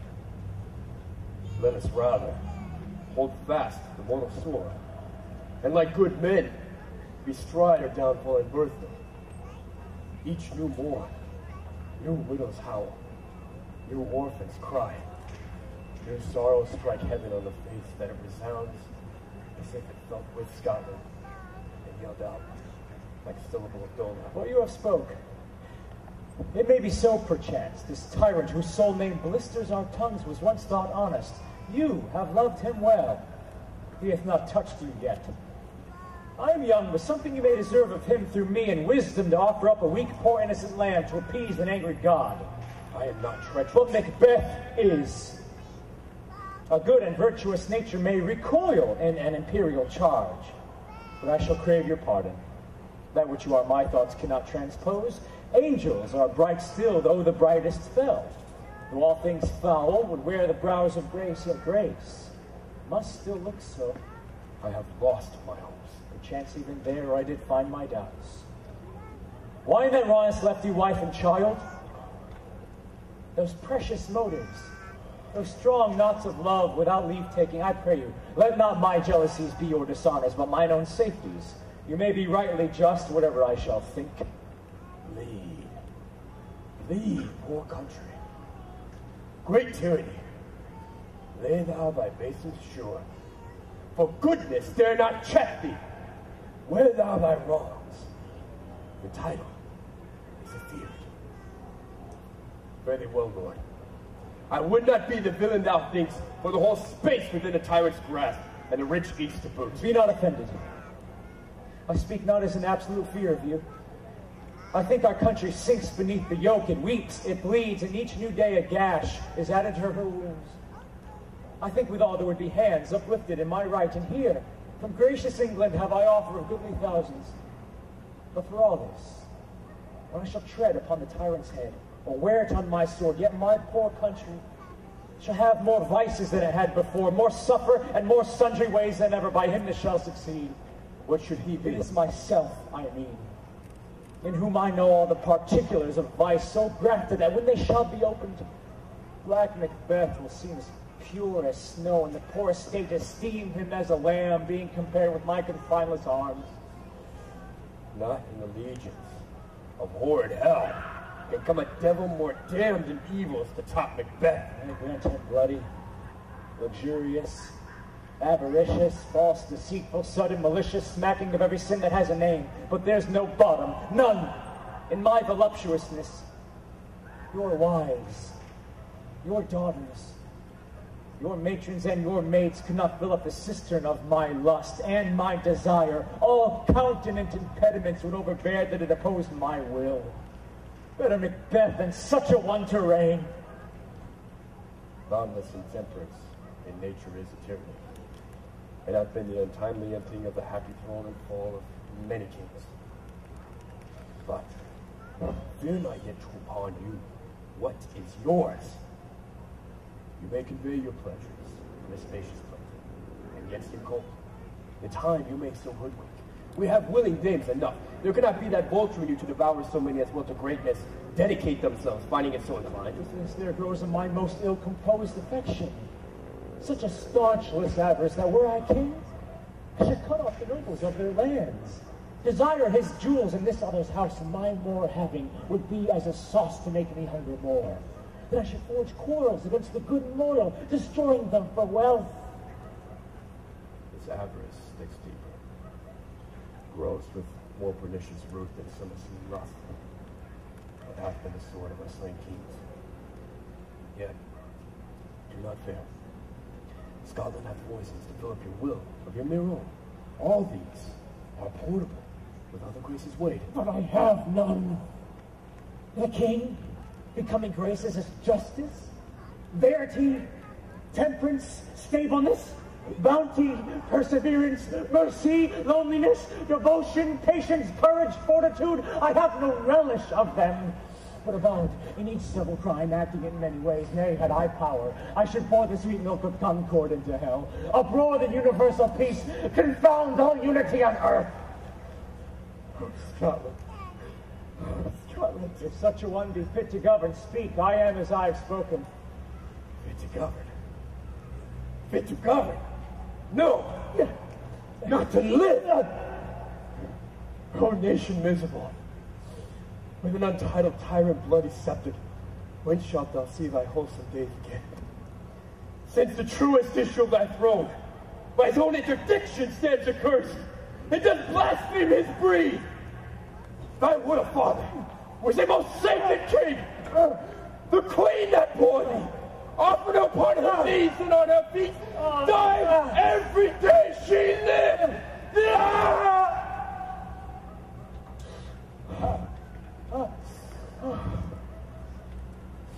Fare thee well. These evils that were beast upon thyself have banished me from Scotland. Oh, my breast. Thy hope is here. Macduff! This noble passion, child of integrity, hath from my soul wiped the black scruples, reconciled my thoughts to thy good truth and honor. Devilish Macbeth by many of these trains has sought to win me into his power. And modest wisdom plucks me from over-credulous haste, but God above deal between thee and me. For even now, I put myself to thy direction and unspeak mine own detraction. Here abjure the taints and blames I laid upon myself for strangers to my nature. I am yet unknown to women. Never was forsworn. Scarcely have coveted what was mine own. At no time broke my faith, would not betray the devil to his fellow, and delight no less in truth than life. What I am, truly, is thine and my poor country's to command. Now will together, and the chance of goodness be like our warranted quarrel. Why are you silent? Such welcome and unwelcome things at once. It's hard to reconcile. Well, more than none. See, who comes here? My countryman, yet I know her not. My ever gentle cousin. Welcome hither. I know her now. Good God, but times remove the means that makes us strangers. Sorry, men. Stand Scotland where it did. Alas, poor country, almost afraid to know itself. Cannot be called our mother, but our grave. How does my wife? Why, well. I know my children. Well, too. The tyrant has not battered at their peace? No, they were well at peace when I did leave them. Quickly, let me have it. How goes? When I came hither to transport these tidings, which I have heavily borne, there ran a rumor of many worthy fellow that were out, which was to my belief witness the rather, for that I saw the tyrant's power afoot. Now is the time of help. Your eye in Scotland would create soldiers, make our women fight, to doff their dire distresses. Be it their comfort, we are coming thither. Gracious England hath lent us good sayward and 10,000 men, an older and better soldier none that Christendom gives out. But I can answer this comfort with the like. But I have words that would be howled out in the desert air, or hearing should not latch them. What concern they? The general cause? Or is his fee grief due to some single breast? No mind that's honest but in them finds some woe, though the main part pertains to you alone. If it be mine, keep it not from me. Quickly, let me have it. Let not your ears despise my tongue forever, that shall possess them with the heaviest sound that ever yet they heard. I guess at it. Your castle is surprised. Your wife and babes savagely slaughtered. To rend the manor were on the quarry of these murdered deer to add the death of you. Merciful heaven. What, man, never put your hat upon your brows?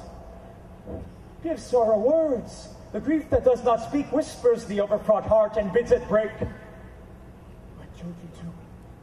Wife, children, servants, all that could be found. And I must be from thence.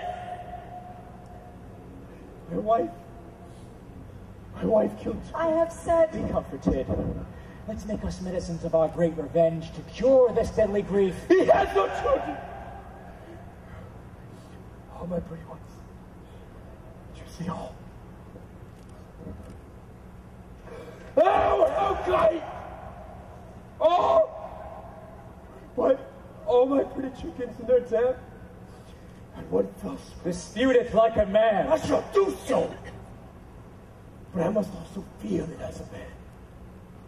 I cannot help but remember such things were most precious to me. Did heaven look on and would not take their part? Sinful my tongue. They were all struck for thee. Not for their own demands, but for mine. Fell slaughter on their souls.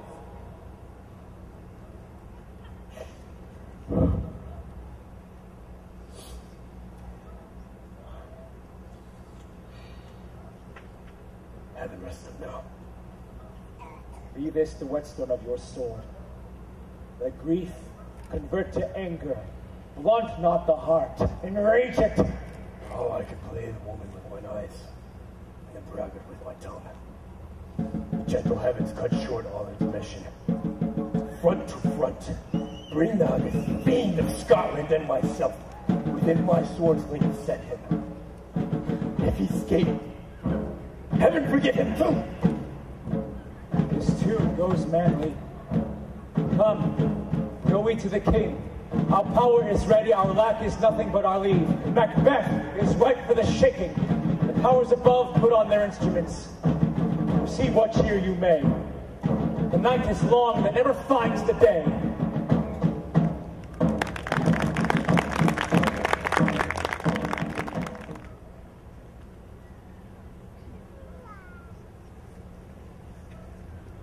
I have 2 nights' watch with you, but can perceive no truth in your reports. Well, when was it last she walked? Since His Majesty went into the field, I have seen her rise from her bed, throw her nightgown upon her, unlock her closet, take forth paper, fold it, write upon it, read it, afterwards seal it, and again return to her bed, all while in a most fast sleep. Great perturbation in nature to receive at once the benefits of sleep and do the effects of watching. In this slumbery agitation, besides walking and other actual performances, what at any time have you heard her say? That which I will not report after her. You may to me, 'tis most meet you should. Neither to you nor anyone. Having no witness to confirm my speech, lo, here she comes. This is her very guise, and upon my life, fast asleep. How came she by that light? It stood by her. She has light by her continually. 'Tis her command. But her eyes are open. Aye, but their sense is shut. She does know.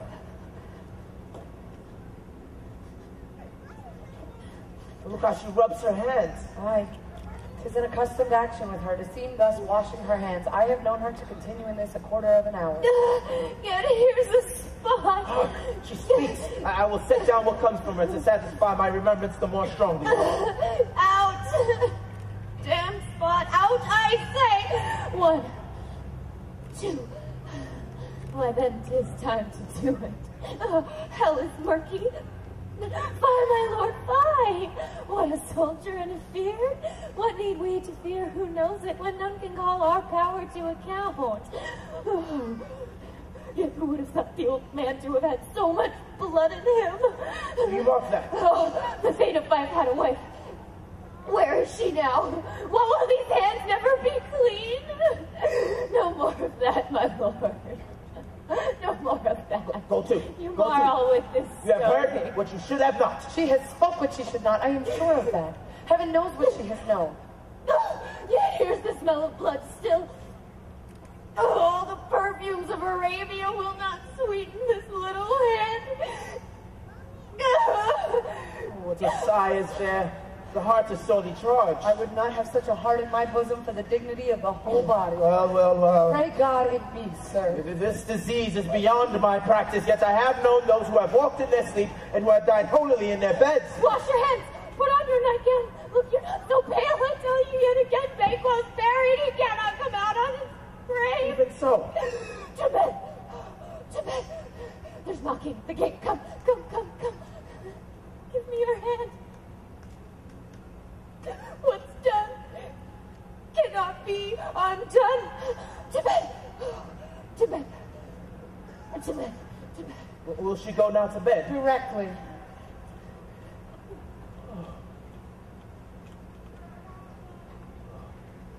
Foul whisperings are abroad. Unnatural deeds will breed unnatural troubles. Affected minds to their death pillows will discharge their secrets. And one needs she the divine than the physician. Oh God, God forgive us all. Look after her. Remove her from all means of annoyance, but still keep eyes upon her. So good night. My mind she has mated and amazed my sights, I think, but dare not speak.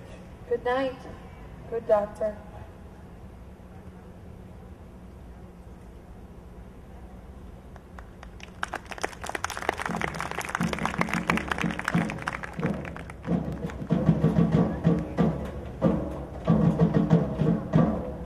The English power is near.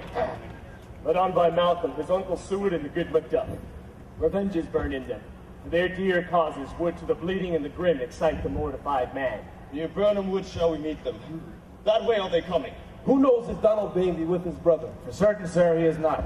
I have a file of all the gentry. There is Seward's son, and many unrough youth that even now protest their first of manhood. What does the tyrant? Great Dunsinane he strongly fortifies. Some say he's mad. Others that lesser hate him do call it valiant fury. But for certain, he cannot buckle his distempered cause within the belt of rule. Now does he feel his secret murders sticking to his hands. Now minutely revolts upbraid his faith breach.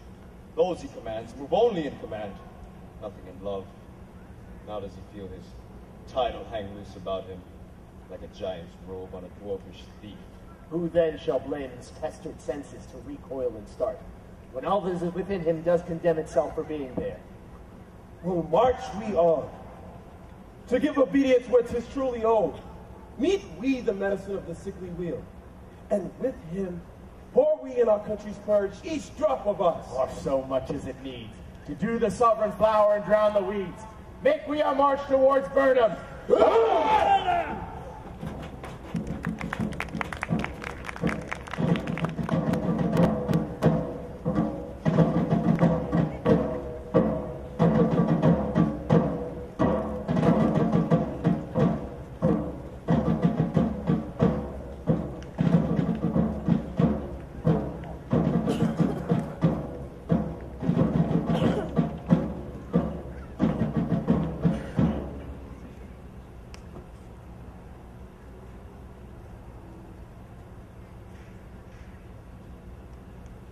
Bring me no more reports.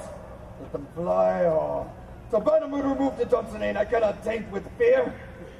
What's the boy, Malcolm? Was he not born of woman? Spirits, the no mortal consequence have pronounced me thus. Fear not, Macbeth. No man that's born of woman shall have power over thee.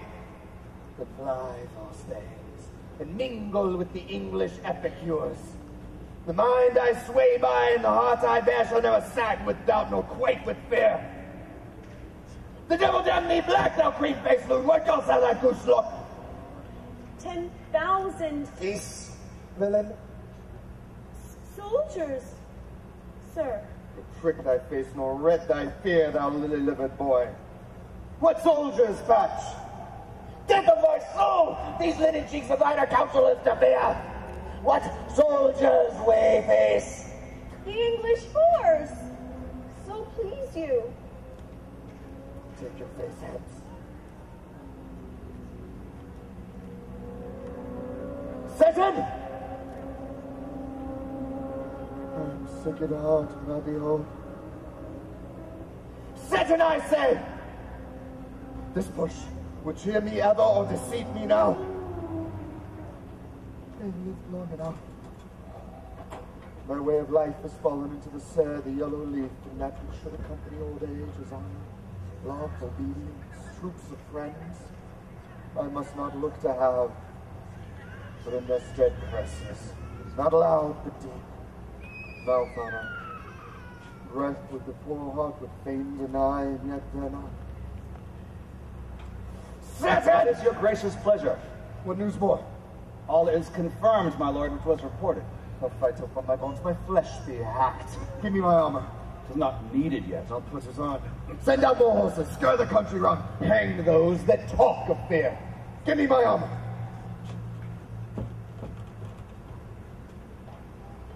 How does your patient, doctor? Not so sick, my lord, as she is troubled with thick-coming fancies that keep her from her rest. Cure her of that. Nothing. What is this before us? The wood of Burnham. Let every soldier hew him down about, and bear it before him. Thereby shall we shadow the numbers of our host, and make discovery errand report of us. We learn no other. Then the confident tyrant keeps still in Dunsinane, and will endure our setting down before it. 'Tis his main hope. For where there is advantage to be given, both more and less have given him the revolt, and none serve with him but constrained things, whose hearts are absent too. Let our just censures attend a true event, and put we on industrious soldiership. The time approaches that will with due decision make us know what we shall say we have and what we owe. Thus speculative their unsure hopes relate, but certain issue shows must arbitrate, towards which advance the war.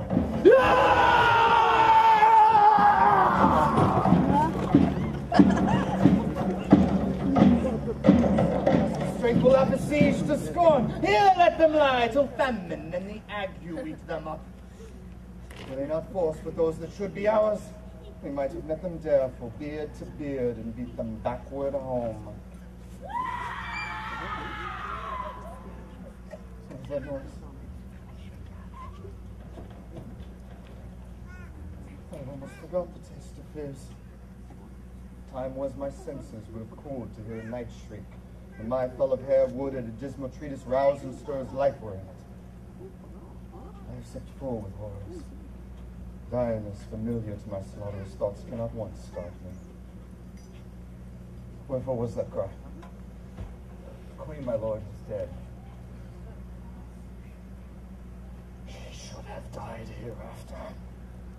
There would have been time for such a word. Tomorrow, and tomorrow, and tomorrow creeps in his petty pace from day to the last syllable of recorded time, and all our yesterdays of blighted fools the way to dusty death. Out!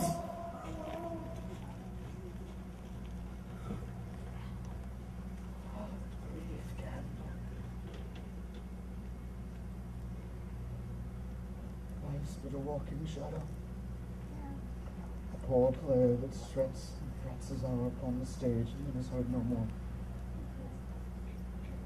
It's a tale told by an idiot, full of sound and fury, signifying nothing. Now come use thy tongue, thy story, quickly. Gracious my lord, I should report that which I say I saw, but know not how to do it. Say, sir. As I did stand my watch upon the hill, I looked towards Burnham, and on me thought the wood began to move. Liar and slave!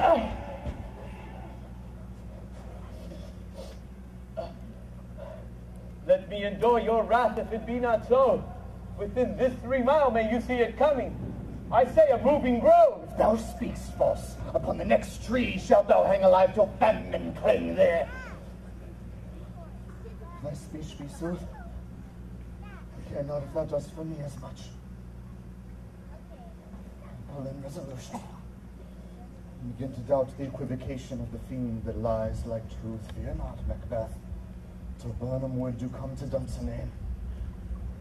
And our wood comes toward Dunsinane. On and out! If this which he avouches does appear, there is no flying hence nor tarrying here. I begin to be aweary of the sun, and wish the estate of the world were now undone. Ring the alarm bell! Blow wind! Come rack! At least we'll die with harness on our back. So leafy screens, throw down!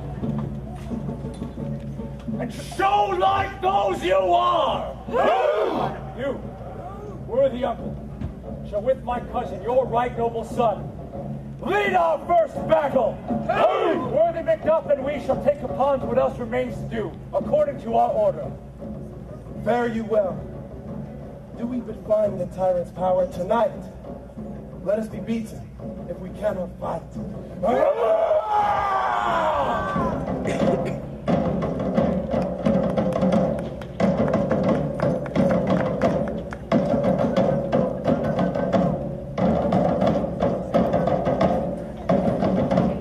They've tied me to the stake.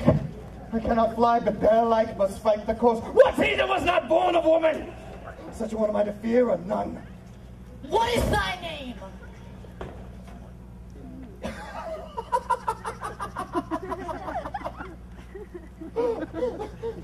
Don't be afraid to hear it. No, though thou callest thyself a hotter name than any is in hell. My name's Macbeth. The devil himself cannot pronounce a title more hateful to thine ear.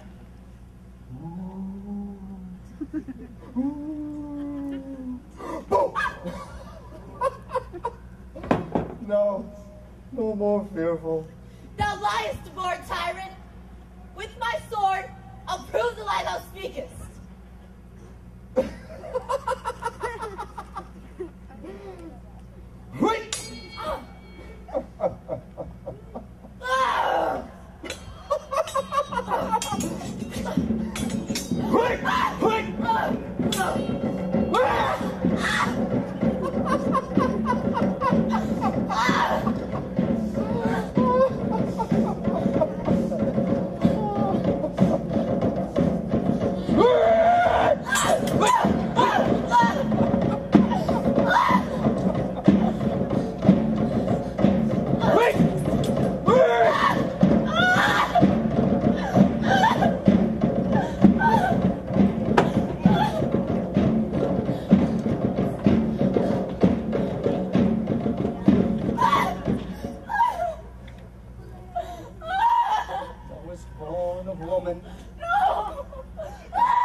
Swords I smile at, weapons laugh to scorn, brandished by man that's of a woman born. And where the noises? Tyrant, show thy face. If thou be slain and with no stroke of mine, my wife and children's ghosts will haunt me still. And I strike at wretched kerns, whose arms are hired to bear their staves. Thou, Macbeth! Or else my sword with an unbattered edge I sheathed again undeeded. There thou thou shouldst be. And this great clatter, one of greatest notes since brooded. Let me find it, fortune. And more I beg not.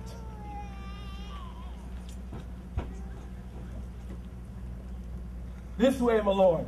The castle is gently rendered. The tyrant's people on both sides do fight. The noble thanes do bravely in the war. The Daedalus itself professes yours, and little is to do. We have met with foes that strike beside us.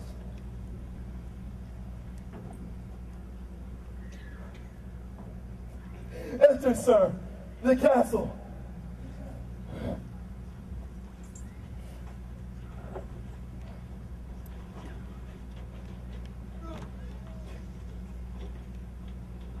No!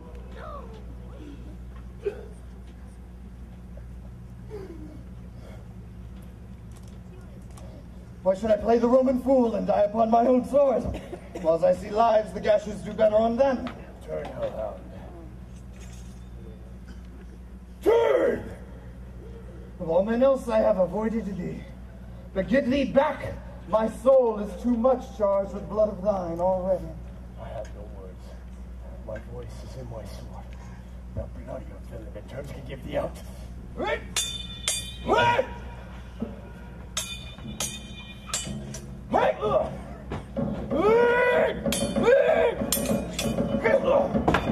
Thou losest labor! As easy mayst thou. First the trenchant hairs make me bleed.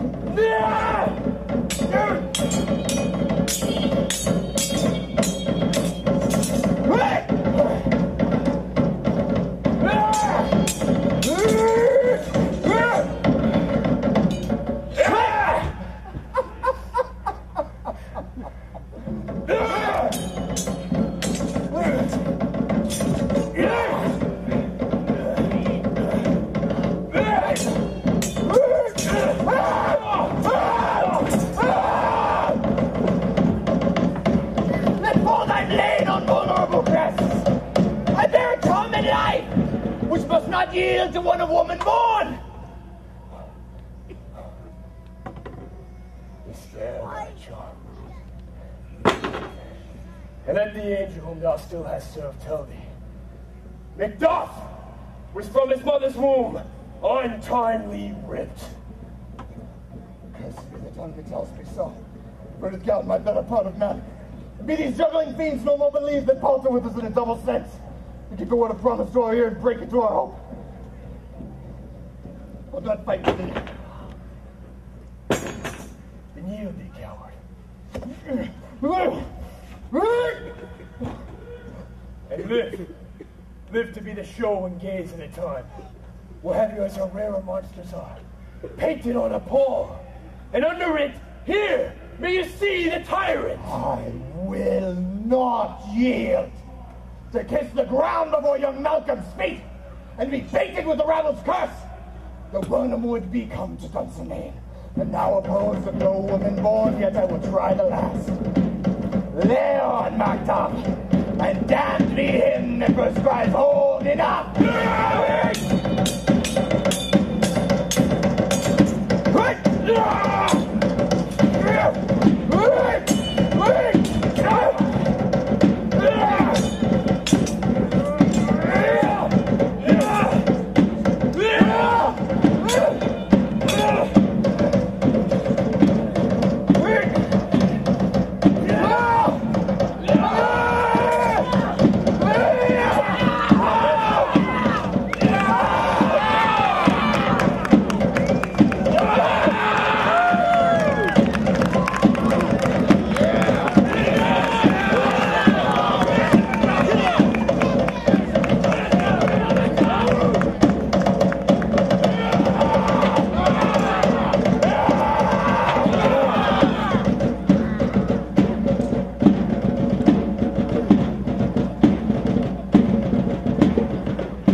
So thou art.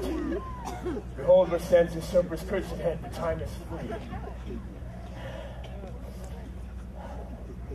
As he compass with thy kingdom's pearl, and speaks my salutation in their minds, whose voices I desire loud with mine. Hail, King of Scotland! Hail, King of Scotland! My thanes and kinsmen, henceforth be earls, the first that ever Scotland in such an honor named. What's more to do, which would be newly planted with the time, is calling forth our exiled friends abroad that fled the snares of watchful tyranny, producing forth the cruel ministers of this dead butcher and his fiend-like queen, who, as 'tis thought, myself and violent hands took off her life. This, and what needful else that calls upon us, by the grace of grace, we will perform, and measure, time, and place. So thanks to all at once, and to each one, whom we invite to see us crowned at Scone!